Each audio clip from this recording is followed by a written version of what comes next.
이번 주는 민수기 14장 9절 말씀이 요절입니다. 민수기 14장 9절 말씀 한번 또 보시고요. 말씀 또 한번 암송하고 또 나누도록 하겠습니다. 다만 시작. 다만 여호와를 거역하지는 말라. 또 그 땅 백성을 두려워하지 말라. 그들은 우리의 먹이라. 그들의 보호자는 그들에게서 떠났고 여호와는 우리와 함께 하시느니라. 그들을 두려워하지 말라 하나. 민수기 14장 9절 말씀. 아멘. 출애굽한 이스라엘 백성들이 그 가데스 바네아라는 곳에서 가나안 땅으로 그 정탐꾼을 보낸 그때 있었던 내용을 요절로 정했습니다. 12명이 갔는데 이제 10명과 2명의 그 보고가 갈리웠습니다. 그 10명의 보고는 부정적이었고 여호수아의 갈렙 2명의 보고는 긍정적이었습니다. 그 부정적인 보고를 했던 10명이 했던 이야기는 우리는 결코 그들과 싸워서 이길 수 없다. 우리는 안 된다는 것이죠. 그들은 우리보다 훨씬 강하다. 비교를 해보면 우리는 메뚜기와 같다. 그랬죠. 안 된다는 것입니다. 올라가서 절대 땅을 차지할 수 없고 그들의 그 용맹스러움 앞에 절대로 승리할 수 없고 우리는 그들의 비교할 때 정말 초라한 힘없는 메뚜기와 같은 존재다. 그래서 상대방은 엄청나게 크게 보고 자신들은 아주 왜소하게 보는 그런 보고를 했죠. 백성들이 난리가 났습니다. 울고 불고 분노하고 애굽으로 돌아가자. 지금 온 진영이 전부 다 난리가 났습니다. 그때 이제 2명의 정탐꾼이었던 여호수아와 갈렙이 그들 앞에 나서죠. 옷을 찢으면서 하나님이 우리와 함께 하시면 우리는 승리할 수 있고 그 땅을 차지할 수 있다. 그러면서 연이어서 한 말이 오늘 요절 말씀입니다. 요절 말씀 그 내용이죠. 그 땅 백성 아낙 자손이고 엄청나게 용맹스러운 자들이지만 두려워하지 말라. 그들은 우리의 먹이다. 우리가 얼마든지 이길 수 있다. 그런데 그 이유를 보호자라는 개념을 가지고 설명하는 것이죠. 보호자는 신을 이야기하는 것입니다. 그들의 보호자인 그들의 신은 그들에게서 떠났다.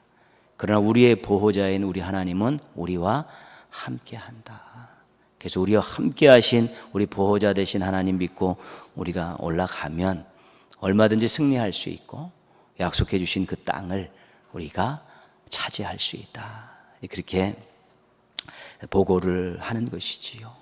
물론 백성들이 10명의 그 정탐꾼들의 그 보고를 채택했기 때문에 결국은 40년 동안 광야에서 뺑뺑이 도는 그런 엄청난 수모와 고난은 당했습니다. 오늘 우리가 보면서 똑같은 곳에 가서 똑같은 것을 보고 왔는데 보고 결과가 다르다는 것입니다. 딴 데 갔다 온 게 아니라 12명이 전부 같이 가서 같이 보고 그렇게 돌아왔는데 보고하는 내용이 정반대로 나왔다는 것이죠. 그게 우리도 마찬가지죠. 어떤 일 보고 어떤 사건이 일어났을 때 이렇게 생각하는 사람이 있고 이렇게 생각하는 사람이 있어서 늘 서로 티격태격하지 않습니까? 다 자기의 관점으로 바라보기 때문에 그런 일이 생기는 것이지요.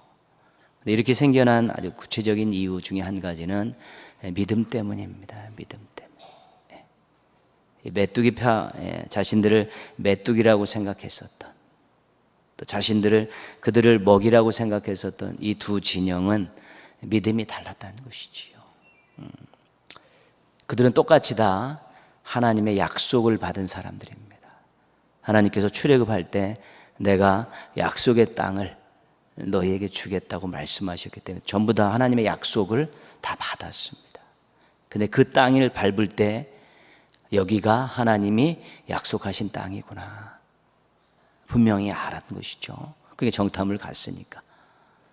그런데 그 땅을 밟으면서 하나님이 약속하신 땅, 우리에게 주시고자 약속하신 땅이다, 거기까지는 똑같이 생각했는데 가나안 땅에 있는 그런 사람들을 보면서 그들이 원체 강력한 무기를 가지고 있고 또 뭐 기골이 장대한 그런 용사들일 때 그들이 덜컥 겁이 난 것이죠.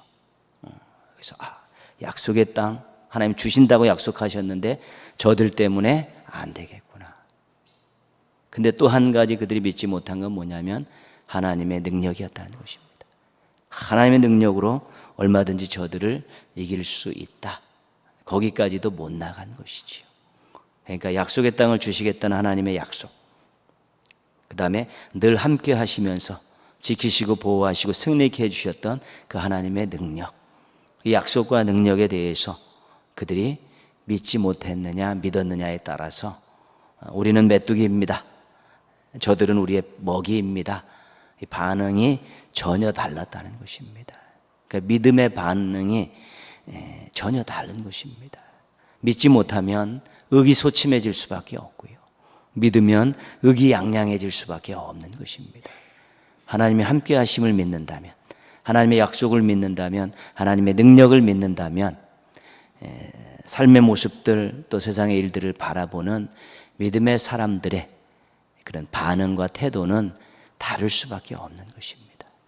하나님이 없는 사람과 하나님이 있는 사람, 하나님 믿는 사람과 하나님 믿지 않는 사람, 하나님의 약속과 능력을 함께 하심을 신뢰하는 사람과 그것을 신뢰하지 않는 사람의 인생을 바라보는 관점과 태도는 다를 수밖에 없는 것입니다. 믿음은 어디서 나타나느냐 하면 삶의 자리에서 나타나는 것입니다. 만나는 문제 속에서 나타나는 것이고 늘 겪는 일 속에서 나타나는 것입니다. 교회 안에서 예배 드리러 와서는 전부 똑같습니다. 다 하나님 사랑하는 마음을 가지고 하나님께 최고의 영광을 올려드리, 다 똑같습니다. 여기서는 믿음의 차이를 보기가 어렵습니다. 그러나 삶의 자리에 갔을 때 동일한 어려움들 당하고 또 힘든 일 당하고 때로는 즐거운 일들 만났을 때 그것들을 어떻게 받아들이고 어떻게 대응하느냐, 여기에 그 믿음의 그런 현 주소가 보여지는 것입니다. 그 믿음에 확인할 수 있는 자리는 삶의 자리입니다. 어려움이 있을 때, 또 좋은 일이 있을 때 나는 어떻게 반응을 하는가, 이것이 믿음을 판가름짓는 아주 중요한 내용입니다. 그렇기 때문에 동일한 공간 안에서 동일한 시대를 살아가는 세상에 믿지 않는 사람들과 어울려 살아가는데요, 믿음 있는 사람과 믿음 없는 사람들이 조금 다를 수밖에 없습니다. 믿음이 있다는 것은 삶의 태도가 다르기 때문에 그렇습니다. 또 그것을 풀어가는 방법도 다른 것이고요, 그것이 풀리지 않을 때 견뎌내는 모습도 다를 수밖에 없는 것입니다. 왜냐하면 하나님이 계시기 때문에, 하나님을 믿고 의지하고 그분의 뜻을 따라야 되기 때문에 그런 것이지요. 정탐꾼들의 이런 10대 2의 이런 상반된 반응을 볼 때 약속도 믿지 않고 하나님의 능력도 신뢰하지 않고 하나님의 함께 하심에 대한 이런 믿음도 없으니까 당연히 우리는 메뚜기입니다, 죽어도 안 됩니다, 그렇게 됐고요. 하나님의 약속과 능력과 함께 하심을 믿는 사람들은 그들은 우리의 먹이입니다. 하나님 함께 하시기 때문에 얼마든지 우리가 이길 수 있고 차지할 수 있습니다. 그렇게 정반대의 하늘과 땅 차이만큼 나는 그런 반응들을 보이게 됐다는 것입니다. 그래서 우리가 하나님의 약속을 얼마나 믿고 있고 하나님의 능력을 얼마나 신뢰하고 있고 또 하나님이 함께 하신다는 그 놀라운 사실을 얼마나 삶 속에서 정말 장착하고 사느냐에 따라서 우리의 하루하루의 삶의 모습들이 다르고요, 문제를 처리해가는 우리의 모습도 다르고요, 또 고난 속에서의 우리의 모습도 다르고요, 성공했을 때에 또 번성했을 때에 창대했을 때에 우리들의 모습도 다를 수밖에 없다는 것입니다. 꼭 하나님의 약속과 능력과 함께 하심을 믿는 이 믿음들 늘 활성화시키셔서 세상 속에서 또 구별된 모습으로 또 다른 모습으로 멋진 모습으로 하루하루 살아가는 멋진 하나님의 백성들 되시기를 주님의 이름으로 축복합니다. 인생은 살만한 가치가 있는가? 인생 살면서 참된 만족을 누릴 수 있는가? 이것이 이제 전도서회가 제기하는 근본적인 문제들입니다. 인생이 살만한 가치가 있는가? 우리가 인생 살면서 참된 만족을 누릴 수 있는가? 그러면서 시작부터 아주 발끈하게 만들죠. 이 땅에 영원한 것도 없다. 변하는 것도 없고 새로운 것도 없다. 그렇기 때문에 인생은 반복되고 단조로운 것이기 때문에 살만한 가치도 별로 없고 만족도 별로 누릴 것이 없다. 그런 대전제를 가지고 헛되고 헛되니 모든 것이 헛되다라고 이야기하면서 말씀을 풀어가고 있는 것입니다. 물론 여기서 이야기하는 모든 것들은 실은 목적은 다른 데 있습니다. 해 아래에서 행하는 모든 인생들은 가치도 없고 만족할 수도 없다. 반복적이고 단조롭고 그렇기 때문이다. 계속 그런 것들을 이야기하지만 실은 나중에 이야기하고 싶은 것은 해 위에서 신앙의 관점에서 하나님의 관점에서는 인생이 그럴 수 없다. 이 이야기를 하고 싶어서 계속 부정적인 이야기들을 지금 해가고 하나하나 풀어가고 있는 것입니다. 지난 시간에는 지혜와 지식을 가지고 한번 인생을 살펴보았다. 근데 지혜와 지식을 내가 다른 사람들보다 탁월하게 많이 그런 지혜와 지식을 가지고 있었는데 그래도 세상에 알지 못하는 것들, 풀지 못하는 것들이 너무 많더라. 그리고 지혜와 지식이 내가 많이 가지고 있고 참 인정받을 만한 그런 지혜와 지식을 갖고 있다고 이야기하는데 하지 못하는 일들이 너무 많더라. 알고 있는 것, 행하는 것에 있어서 한계를 이야기하는 것입니다. 내가 지혜 있는 사람이고 내 지식이 뛰어납니다. 그러지만 모르는 것 투성이고 할 수 없는 것 투성이다. 알매 있어서 행함에 있어서 한계가 있다는 것을 이야기하고요. 또 지혜가 있고 지식이 있다고 해도 오히려 그게 너무 많아가지고 근심거리고 될 때도 있다. 그렇게 고백하면서요. 지혜와 지식을 가지고 인생을 들여다보니까 그래도 아직까지 가치와 만족을 누릴 수 없다. 최고의 지식을 가지고 있는 내가 인생을 한번 살펴보니까 이것 가지고 정말로 가치와 만족을 찾을 수가 없었다. 지난 시간에 했던 내용이고요. 오늘 말씀은 즐거움을 가지고 자기가 답을 찾아봤다는 것입니다. 즐거움을 가지고 1절 말씀 보시면요. 자기가 스스로 하는 말입니다. 자기에게 나는 내 마음에 이르기를 자 내가 시험 삼아 너를 즐겁게 하리라. 너는 낙을 누리라 하였으나 보라 이것도 헛되도다. 그렇죠? 전도자 자기 스스로 자신에게 한번 마음껏 즐겨보자. 마음껏 즐겨보자. 그렇게 한번 다짐을 주고 그렇게 해봤다는 것입니다. 그래서 세상 낙도 즐겨보고 또 술도 먹어보고 사업에 집중해서 성공도 해보고 하여튼 이 세상에서 즐거울 수 있는 일들을 다 동원해서 한번 해봤다는 것이죠. 첫 번째 것이 뭐냐면 낙이라는 것입니다. 낙. 2절 말씀 보시면요. 내가 웃음에 관하여 말하여 이르기를 그것은 미친 것이라 하였고 희락에 대하여 이르기를 이것이 무슨 소용이 있는가 하였노라. 웃고 즐기는 일들 굉장히 좋은 일이죠. 웃을 일 많으면 행복한 것 아니겠습니까? 또 즐기며 살면 또 그것도 살만한 그런 가치가 있는 것들이죠. 그래서 그런 것들을 만들기 위해서 웃을 일, 즐거울 일들을 만들기 위해서 자기가 계속 노력해 보았다는 것입니다. 그런데 나중에는 웃음거리가 한계가 있다는 것입니다. 한계가 있으니까 만드는 웃음을 또 만들 수밖에 없고 또 즐기다 보니까 그런 것들이 상황이 또 즐길 만한 상황이 안 될 때도 있다는 것입니다. 그것을 웃음과 그 즐거움을 꾸준하게 이어가기가 어렵다는 것이고요. 특히 웃음과 즐거움이라는 것은 상황이 나쁠 때는 전혀 그것 하면 미친 소리 듣는다는 것이죠. 그래서 그 웃음과 희락 가지고 즐거움 가지고 노력해 봤는데 잘 안 된다는 것입니다. 웃고 있다고 그것이 진정한 행복이 아니라는 것입니다. 웃음 뒤에 슬픔이 있을 수 있다는 것입니다. 그리고 보여지는 그 웃음 속에 또 자신이 무언가와 허탈함을 감추기 위한 그런 웃음이 날 때도 있다는 것입니다.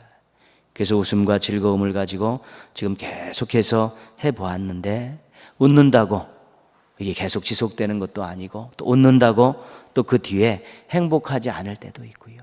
또 즐겁게 살려고 막 인간적인 방법들을 동원해서 계속 상황들을 만들어 가지만 또 찾아오는 상황들이 또 웃지 못할, 즐기지 못할 상황들이 몰려올 때도 있다는 것입니다. 그리고 또 어느 정도 자꾸 환경에 부딪히고 자기 자신의 능력에 부딪히면서 이런 부분들에 대해서 이게 미친 짓이다, 이렇게 사는 게 무슨 소용이 있는가, 이런 회의감이 들었다는 것입니다. 우리가 이제 천국을 이야기할 때요, 아무것도 안 하고 먹고 놀고 막 즐기고 막 그런 식으로 한때 이렇게 생각한 그런 적이 있었습니다. 그러나 천국이 그럴 수는 없는 것이죠. 해보면 알지 않습니다. 노는 것도 어느 정도 가면 지겨운 것이고요. 또 그런 것이 먹고 놀고 그런 것들이 인생에 큰 행복을 주는 것은 아니라는 것입니다. 그 먹고 울고 웃고 즐기는 것들은 하나의 어떤 기쁨과 만족에 대한 표현이지 그것 자체가 만족이 아니라는 것입니다. 그래서 늘 천국을 인간적인 조건에 의해서 지금보다 훨씬 좋은 집에 사는 것으로, 또 놀고 먹고 즐기는 것으로 생각하는 그런 것들은 천국에 대해 잘 모르는 것이고요. 실질적으로 좋은 곳에 산다고 해도 다 행복하다고 이야기할 수 없고요. 또 웃고 즐기는 것, 그것도 즐기며 사는 것도 얼마 지나지 않으면 거기도 참된 의미 찾기 어려운 것이죠. 천국은 그런 것이 아니라 하나님이 함께 하시고 하나님이 통치하시고 또 하나님이 원하시는 일을 하며 사는 것이 이 천국인데, 자꾸 여땅에서 누리지 못한 것들을 누리는 곳으로 자꾸 천국을 만들어 가니까 신앙 자체가 이상해지는 것인데요. 그래서 놀고 웃고 즐긴다고 그 인생이 계속 행복할 수는 없다는 것이고요. 또 즐거운 일들을 늘 찾아서 그렇게 사는 것조차도 나중에 가면, 거기도 어느 시점에 가면 그것도 더 이상 즐겁지 않은 것입니다. 오죽했으면 이분이 2절에서 미친 것이라, 이게 무슨 소용이 있는가, 이렇게 이야기를 했겠습니까? 안 된다는 것입니다. 진정한 만족과 행복을 누릴 수 없었다는 것이지요. 3절 말씀 앞부분에 보면 이렇게 이야기하죠. 내가 내 마음으로 깊이 생각하기를, 내가 어떻게 하여야 내 마음을 지혜로 다스리면서 술로 내 육신을 즐겁게 할까. 술도 이 땅의 즐거움 중에 한 가지죠. 저희들이야 그렇게 그런 것들과는 무관하게 살아왔던 인생이지만, 판매량이 계속 급증하는 것을 볼 때 계속 그것으로 인해서 나름대로 즐거움을 삼는 사람들이 많아져 가고 있다는 것이죠. 또 오히려 어른들은 절제하는데 또 젊은이들이 더 많아져 가고 있고요. 그런 또 유흥과 관계되어 있는 그런 업종들이 끊임없이 계속 생겨나고 있고 또 모여서 하고 있고 유혹하고 있는 걸 볼 때, 나름대로 이 땅을 살아가면서 술과 관계된 이런 부분들에 대한 쾌락도 즐거움도 계속 끊임없이 우리들을 유혹하고 있다는 것입니다. 왜냐하면 사람들이 계속 빠져들고 있고요. 또 그것으로 인해서 중독되어서 정말 힘들게 살아가는 가족들도 많습니다. 굉장히 어렵고요. 근 몇 개월씩 잘 버티다가 한 방울만 들어가면 도루묵 되지 않습니까? 그것이. 지금 중독자들도 엄청나게 많은 것이죠. 그걸로 즐거움을 삼다가 도가 지나쳐버리면 나중에는 걷잡을 수 없게 되는 것입니다. 세상 낙이라는 것들이 그것을 목적으로 삼고 그것을 위해서 살다 보면은 즐거움을 쫓고 쾌락을 쫓고 또 술을 쫓고 또 유흥을 쫓고 그렇게 살다 보면 어느 순간에 가면 인생이 망가져 있다는 것입니다. 그것이 참된 즐거움이 아니기 때문에 그렇습니다. 진정한 즐거움이 아니기 때문에 그렇습니다. 웃음과 술, 세상 낙은 모두 쾌락을 대표하는 것들인데요, 인생의 의미와 만족을 찾기가 어렵습니다. 인생의 망조가 되는 것이죠. 쾌락의 깊은 곳에는 이기적인 욕망이 깔려 있습니다. 나만 즐거우면 된다는 것입니다. 그리고 쾌락의 깊은 곳은 또 쾌락의 또 하나의 중요한 부분은 부분적으로만 작용한다는 것입니다. 감각적인 부분들만 자극을 준다는 것입니다. 그러니까 이기적인 생각을 가지고 쾌락을 즐기고 또한 부분적인 감각적인 것들에 대한 자극을 얻기 위해서 쾌락을 즐기다 보니까 인생 자체가 균형이 무너지는 것입니다. 신앙은 지정의를 아주 균형 있게 잘 가지고 있어야 됩니다. 알고 깨닫고 행하는 것, 이것이 하나님이 우리의 은혜를 주실 때, 또 우리가 말씀을 읽을 때도 다 마찬가지입니다. 하나님이 무엇이라고 말씀하시는가 알아야 되고요, 그것이 내 마음속에 감동을 주는 것입니다. 하나님 나를 사랑하시는구나, 하나님이 나를 통해서 영광 받으시길 원하는구나, 그래 한번 내가 이렇게 살아봐야겠다, 이렇게 해봐야겠다, 그렇게 가는 것입니다. 그래서 은혜를 받으면 삶이, 인생이 건강해지는 것입니다. 왜냐하면 지정의가 다 같이 하나님과 연관된 모습으로 작동하기 때문에 그렇게 되는 것입니다. 쾌락이라는 것은 특별히 감각적인 부분들에게 아주 집중되어 있고 이기적인 것들로 집중되어 있기 때문에 너무 깊이 들어가 보면 자기만 남는데, 어떤 자기만 남냐면 초라한 자기만 남게 되는 것입니다. 그러나 하나님의 은혜를 가지고 또 하나님의 말씀을 풍성히 먹는 사람들은 생각하고 느끼고 행동하는 것들에 다 같이 작동하기 때문에 그것이 하나님 사랑, 이웃 사랑으로 삶의 모습들이 나아가고요, 그것이 자기의 지정이 모든 것들을 다 작동하기 때문에 아주 건강하고 건전한 그런 모습들로 인생을 가꾸어 가게 된다는 것입니다. 그 신앙이 그런 것이죠. 그래서 우리가 신앙생활을 정말로 균형 있게 조화롭게 잘해서 세상적인 낙을 쫓아가는 사람들과 그 인생을 딱 비교했을 때 정말 이것이 멋지고 값지고 아름답다라고 눈으로 확인시켜 줄 수 있으면 그 대단한 전도입니다. 그게. 근데 감각적인 세상의 즐거움을 쫓아가고 그 세상 낙을 쫓아가는 사람들과 삶의 모습들을 비교해 보는데 별반 차이가 없으면 하나님도 신앙도 웃긴 게 되는 것입니다. 그것이 별반 차이가 없는데, 효과가 있어야 찾는 거 아니겠습니까? 효과가 있어야 찾는 거 아니겠습니까?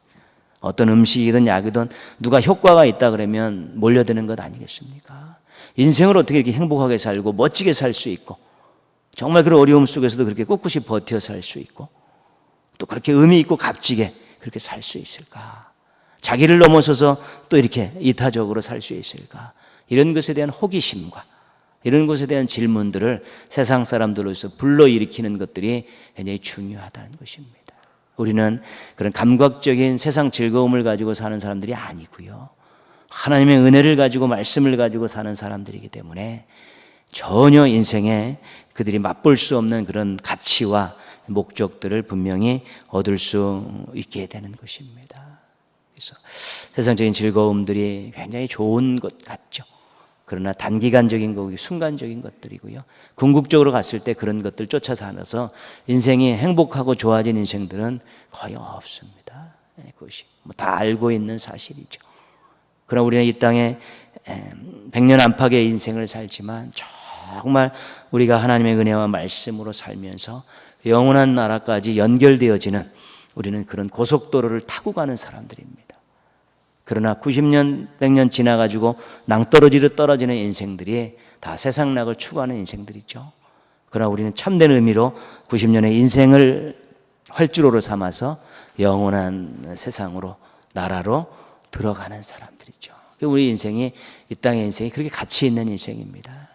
하나님 나라로 진입하는 활주로와 같은 인생을 살게 되기 때문에 그렇습니다. 그래서 정말 세상락 즐거움을 추구하며 살았는데, 야, 이 미친 짓 했구나, 아무런 가치가 없구나, 경험자가 지금 그렇게 고백하고 있는 것입니다. 이런 고백들이 우리의 고백이 되어서는 안 되겠고요, 우린 정말로 하나님의 은혜와 하나님의 말씀을 가지고 인생의 가치와 의미를 찾는 그런 신앙인들이 돼야 되는 것입니다. 세상 낙에 대해서 냄새도 맡지 마시고 쳐다보지 마시고 은혜와 말씀을 기준으로 해서 삶을 잘 풀어가시는 우리 건강한 신앙인들 되시기를 주님의 이름으로 부탁드리겠습니다. 4절 말씀 한번 보시면요, 이분이 이렇게 이야기하죠. 나의 사업을 크게 하였노라. 이제 아주 일에 매달려 보는 것이죠. 여러 가지 사업을 크게 해서 어떻게 됐냐면 8절 말씀이죠. 같이 한번 읽어보겠습니다. 은금과 왕들이 소유한 보배와 여러 지방의 보배를 나를 위하여 쌓고, 또 노래하는 남녀들과 인생들이 기뻐하는 젖젖들을 많이 두었노라. 사업에 성공해서 번성했다는 것입니다. 물질도 많이 소유하게 되었고 가지고 싶은 것들 다 가져봤다는 것이에요. 남들이 갖지 못하는 것들 다 소유했다는 것이죠. 오늘날로 이야기하면 성공한 인생이다 그렇게 이야기하는 것이죠. 어떤 면에서요? 사업 면에서 그렇다는 것입니다. 사업 면에 성공해서 명성도 얻고 재물도 많이 쌓고 남들이 가져보지 못한 것들도 다 가져보았다는 것이죠. 그런데 별로 만족하지 않더라는 것입니다. 다 해봤는데 별로 아니라는 것입니다. 성경이 우리에게 진지하게 말하는 것 중에 한 가지는 뭐냐면 목적입니다. 목적. 그리고 또 하나는 우선순위입니다. 우선순위. 너희가 먹든지 마시든지 무엇을 하든지 다 하나님의 영광을 위하여 하라. 너희는 먼저 그의 나라와 그의 의를 구하라. 그리하면 이 모든 것을 너희에게 더하리라. 우리에게 인생에 주신 목적을 분명히 하고 우선순위를 놓치지 말라는 것이지요. 그래서 이분이 사업에 성공해서 많은 것들을 가져봤습니다. 최고의 풍요 속에서 아주 최하의 만족을 누렸다는 것이죠. 그 당시에는 굉장히 부러움도 사고 또 많은 사람들로부터 인정도 받고 사랑도 받았지만 그것 붙들고 있다고 그 자리에 있다고 인생의 참된 만족과 가치를 못 느꼈다는 것입니다. 왜냐하면 또 한편으로는 두려움도 있는 것입니다. 내려가면 어떡할까? 놓치면 어떡할까? 거기에 최고의 목적을 두고 왔는데 목표에 두고 왔는데 목적에 도달했을 때 거기 때 두려움이 찾아오는 것이 현실인 것입니다. 하나님의 영광을 위해 목적으로 갈 때는 그 목적은 우리에게 완전하게 이루어지지는 않습니다. 그러나 우리의 삶의 전체를 통해서 계속 목적을 추구해 가는 것이지만 자기가 어느 정도 사회적으로 원하는 곳에 올라갔고 원하는 것들을 가졌을 때는 이거를 뺏기고 이 자리에서 내려오면 내가 얼마나 초라해질까?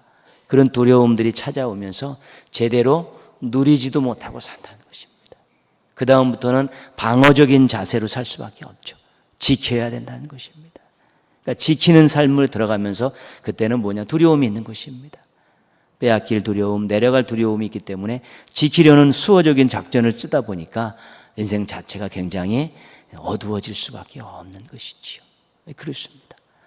그래서 많은 성공했었던, 사회적으로 성공했던 사람들이 극단적인 것들을 선택하고 나중에 그것이 무너졌을 때 정말 고난 속에서 그 힘든 시간들을 보내고 다시 재기할 때 그들이 인생에 대해서 제대로 고백하는 것을 보게 됩니다. 여기에 있을 때는 인생을 잘 몰랐는데 그걸 빼앗기고 몇 년간의 10년, 10여 년간의 고난의 시절을 보내고 다시 한번 조금 고개를 들기 시작하니까 인생이 뭔가 알게 되었다라고 이렇게 고백하는 것이죠. 신앙 자체가 하나님의 영광을 위해 사는 것이고요. 또 우선순위가 또 먼저 하나님 나라와 의를 구할 때 그 모든 것들을 채워준다는 것이죠. 그게. 그렇기 때문에 우리에게 주어진 것들은 늘 우리는 누군가를 위해 무언가를 위해 세상을 위해서 사용하도록 주어졌다는 것들에 대한 것이 신앙인들의 아주 중요하게 가지고 있어야 될 생각입니다. 내가 어떤 자리에 올랐을 때 나에게 하나님이 무엇을 주셨을 때 이것은 늘 우리가 섬기고 나누라고 주신 것이라는 것. 또 그 자리에서 정의를 세우고 사랑을 베풀라고 하는 하나님의 뜻을 잘 알지 못하면 그 자리가 인생의 무덤이 될 수 있다는 것입니다. 최고의 번영 속에서 최하의 만족을 누리는 무덤과 같은 인생이 될 수 있다는 것입니다. 그러나 우리가 청지기 신앙을 가지고 하나님의 영광이라는 목적을 가지고 먼저 그의 나라와 그의 의를 구한다는 걸 가지면 어느 자리에 있든지 어떤 것을 가졌든지 거기서 일정 부분을 늘 우리가 주의 뜻을 따라서 사용하고 권한을 행사하다 보면 거기서 인생의 만족이 있고 가치가 있고 하나님의 함께 하심을 느낄 수 있게 되는 것입니다. 그렇기 때문에 우리 인생은 높이 있을 때나 낮이 있을 때나 많이 있을 때나 적게 있을 때나 그 자리, 그 형편에서 우리가 만족을 느낄 수 있어야 되는 것입니다. 하나님이 그렇게 만드신 것입니다. 만약에 높이 있을 때만 인생에 참된 만족을 느낄 수 있다면 하나님이 우리 모두에게 다 높은 자리를 주셔야 되는 것이고요. 많이 있을 때만 인생이 행복하다고 느낄 수 있으면 우리 모두에게 많이 주셔야 되는 것입니다. 그러나 하나님께서는 높고 많고의 개념이 아니라 어디에 있든지 얼마를 가지고 있든지 거기서 하나님의 뜻을 준행하며 살아가게 될 때 거기서 인생의 참된 가치를 느낄 수 있다는 것입니다. 맛보게 해 주신다는 것입니다. 하나님 나라를 경험할 수 있게 해 주신다는 것입니다. 그래서 인생이 하나님 입장에서 공평한 것입니다. 세상에서 우리 1등만 지켜세우는 세상이라고 불공평함을 늘 이야기하지만 세상의 관점에서는 그렇습니다. 그러나 하나님의 관점에서는 1등에서도 하나님 영광을 위해서 살면서 행복을 누릴 수도 있지만 10등에서도 하나님 영광을 위해서 행복을 누리며 살 수 있고요. 꼴등을 가면서도 최선을 다했지만 꼴등을 가면서도 그 자리에서 하나님 영광을 위해서 살면서 행복을 누릴 수 있다는 것입니다. 그런데 이러한 우리 성경의 하나님의 뜻을 우리들이 무시하는 것이죠. 무시한다는 의미는 세상적인 가치관에 우리 신앙적인 가치관이 먹혀버렸다는 것입니다. 지금 그 교회 안에서도 1등이 돼야 되고요. 최고들만 인정받는 그러한 분위기들이 돼 가니까 그러면 나머지들은 어떻게 하라는 겁니까? 그럼 나머지는 어떻게 하라는 가치 없는 인생입니까? 하나님 형상으로 만들어줬고 예수 그리스도가 십자가에서 생명 주시면서 구원하신 인생들인데 공부 좀 못하고 또 월급 좀 적게 받는다고 그 인생들이 가치 없고 의미 없는 인생이라면 그럼 무슨 의미가 있습니까? 신앙 자체가. 최선의 노력을 하고 그 자리에서 주신 것 가지고 거기서 하나님 뜻대로 살려고 할 때는 거기서는 반드시 우리가 인생의 가치와 의미를 발견하고 하나님 나라를 경험할 수 있다는 것, 그것이 우리 하나님의 뜻입니다. 때로는 또 우리가 가지고 조금씩 나누면서 좀 열악하게 있는 사람들이 있지만 또 나누면서 자꾸 비슷비슷하게 맞춰가고 또 협력하면서 또 체제적으로 국가가 그런 것들을 보상하면서 그런 것들에 대한 상실감들을 서로 메꿔가면서 그렇게 가는 것입니다. 그래서 우리가 이분이 사업에 성공하고 재물을 많이 누렸지만 이런 것 가지고 정말 인생의 가치와 목적을 찾지 못했다는 것입니다. 만족을 누리지 못했다는 것입니다.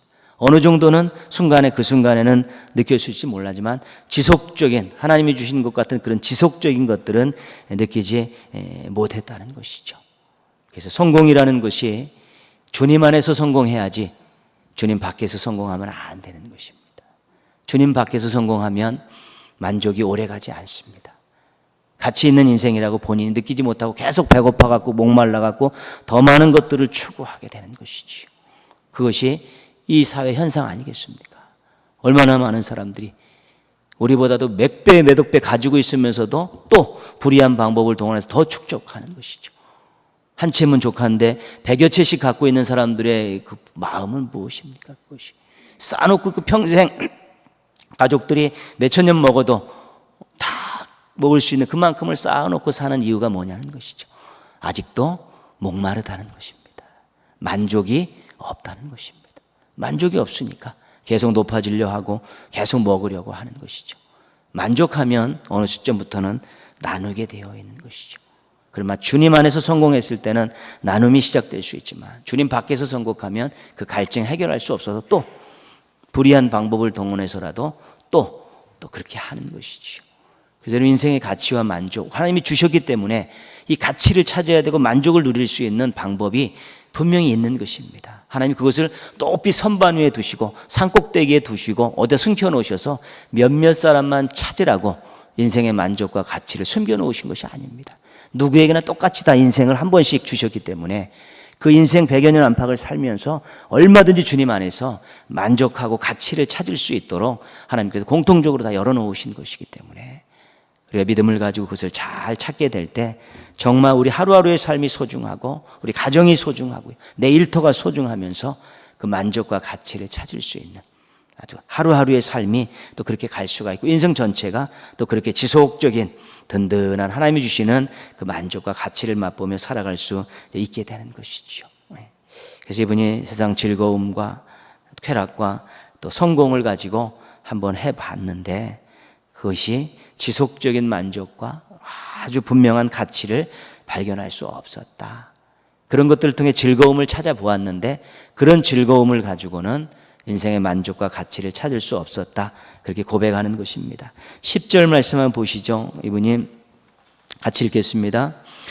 무엇이든지 내 눈이 원하는 것을 내가 금하지 아니하며 무엇이든지 내 마음이 즐거워하는 것을 내가 막지 아니하였으니 이는 나의 모든 수고를 내 마음이 기뻐하였음이라.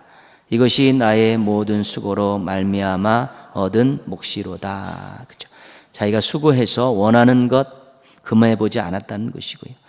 마음에 즐거워하는 것 다 해봤다는 것입니다. 세상 즐거움도 찾아보고요. 또 사업도 해서 성공도 하고 재물도 가져보고요. 또 해보고 싶은 일들 많이 해보고 살았다는 것입니다. 11절로 보겠습니다. 그 후에 내가 생각해 본즉 내 손으로 한 모든 일과 내가 수고한 모든 것이 다 헛되어 바람을 잡는 것이며 해 아래에서 무익한 것이로다. 웃으면서 살아보고 즐기면서 살아보고 술 먹고 살아보고 사업을 성공하고 살아보고 재물을 많이 얻은 후에 살아봤는데 그때는 행복한 것 같았고 만족한 것 같았었는데 그것이 지속이 안 되더라, 그것입니다. 그 순간에 짜릿함을 느낄 수 있었는데 지나고 나서 보니까 그것이 계속 지속되는 것이 아니라는 것입니다. 그런 것들을 느끼면서 무익하고 허무하고 바람을 잡는 것이었더라고 최종적인 고백을 하고 있는 것이죠. 디모데후서 3장에 보면요, 말세의 특징을 쭉 열거해 놓고 있습니다. 그때 세 가지 이야기하죠. 말세의 특징 세 가지가, 하나가 자기 사랑, 두 번째가 돈 사랑, 세 번째가 쾌락 사랑. 마지막 말세의 특징이 그예요. 아주 자기를 사랑하고 돈을 사랑하고 쾌락을 사랑하는 것이 마지막 때의 그 사랑 특징 세 가지라는 것입니다. 결국 무엇입니까? 그것이 결코 하나님 앞에 그거 추구하다가 살다가는 제대로 설 수 없다는 것입니다. 근데 마지막 때로 갈수록 그것이 더 심해진다는 것입니다. 자기 중심으로 살면서 자기 안에 즐거움을 만끽하며 살라는 모습들, 또 재물을 가지고 자기의 인생의 모든 것들을 그 후에 세우려는 모습들, 또 쾌락을 가지고 살면서 인생을 즐겁게 살려는 이런 모습들이 마지막 때의 특징이라는 것입니다. 마지막 때의 특징은 결국은 말세에 이것은 결코 좋지 않은 거라고 디모데후서 3장에서 아주 강력하게 이야기하고 있는 것이죠. 정말 내가 무엇을 사랑하고 사느냐가 굉장히 중요한 것입니다, 인생에서. 성경에서는 아주 간단하게 설명하고 있지 않습니까? 마음과 뜻과 정성을 다하여 하나님을 사랑하고 내 이웃을 내 몸과 같이 사랑하라. 성경의 주제입니다. 어떻게 보면 자기가 없습니다. 네, 하나님 사랑, 이웃 사랑하면서 다 맨날 퍼줘야 되는 그런 상황입니다. 그런데 우리 자체가 그렇게 살아야지 만족하고 가치 있는 인생을 느낄 수 있도록 만들어졌다는 것입니다. 하나님이 그렇게 만들어 주셨다는 것입니다. 그래서 인생들에게 하나님께 늘 너희들은 너를 위해 사는 존재들이 아니라 남을 위해, 세상을 위해 사는 존재들이라는 것, 이것이 모든 신앙인들과 기관과 단체와 공동체에 주신 하나님의 목적입니다. 너를 위해 살고 아니고 너희 기관만 위해 사는 것이 아니라 세상을 향해서 나누며 섬기며 사는 것이 인생의 목적이고 공동체의 목적이라는 것이 성경에서 강조하고 있는 중요한 내용입니다. 그렇게 살 때 행복한 것이고, 그렇게 살 때 하나님 나라에서 하나님과 영원히 살 그러한 준비들을 갖추고 있는 거라는 것입니다. 그래서 정말 우리가 무엇을 사랑하고 있는가를 잘 돌아보시고요. 또 마지막에 가까울수록 정말로 세상 사람들은 자기를 사랑하고 돈을 사랑하고 쾌락을 사랑하며 살 수밖에 없게 될 것입니다. 그런 거센 풍파에 맞서서, 그런 세파에 맞서서 그래도 여전히 나는 하나님을 사랑하며 살겠습니다. 그래도 여전히 나는 이웃들과 나누며 섬기며 더불어 살겠습니다라고 강력하게 버티면서 그런 모습들로 살아가는 것이 하나님 나라의 백성들의 삶이고, 또한 그런 공동체에서 그런 성도들을 많이 배출하는 교회가 건강한 교회고 하나님 쓰시기 좋은 교회가 되는 것입니다. 그래서 꼭 세월이 지나갈수록 또 하나님 나라가 가까울수록 하나님 더 뜨겁게 사랑하시고요, 또 자기를 넘어서서 주변에 있는 또 사람들 또 사랑하며 사셔서 정말 하나님 나라에 합한 그런 멋진 삶을 준비하는 우리 하나님 나라의 백성들, 그래서 그 속에서 인생의 가치와 만족을 늘 느끼면서 경험하며 고백하며 살아가는 행복한 하나님의 자녀들 되시기를 주님의 이름으로 축원합니다.